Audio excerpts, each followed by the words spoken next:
ସାତକୋଶିଆ ଗଣ୍ଡରେ ଆରମ୍ଭ ହୋଇଛି କୁମ୍ଭୀର ଗଣନା। ଆଜିଠାରୁ ଆରମ୍ଭ ହୋଇ 3 ଦିନ ପର୍ଯ୍ୟନ୍ତ ଚାଲିବ ଏହି କୁମ୍ଭୀର ଗଣନା। ଟିକରପଡ଼ା ଘାଟ ଠାରୁ ଆରମ୍ଭ ହୋଇଥିଲା ଏହି ଗଣନା ଏବଂ ଏଥିରେ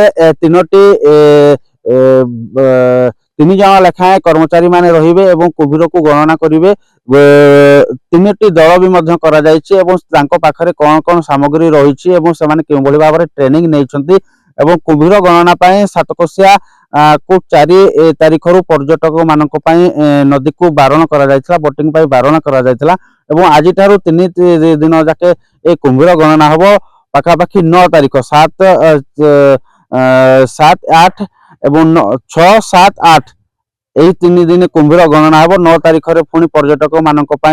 बोटिंग प्रक्रिया आरंभ हो जो माने कुंभीर गणना पाखे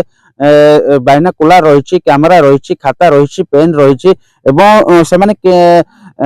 गोटे दल जदि टिकरपड़ा घाट ठारू आरंभ करी से नरसिंहपुर अंचल को गोटे दल जाइथिया बेले अन्य एक दल टिकरपड़ा घाट ठारू बिनिकई अभिमुखे बाहरी से सकाळ 7 घटिकारु ए कुंभीर गणना कार्यक्रम आरंभ होइतिला एवं से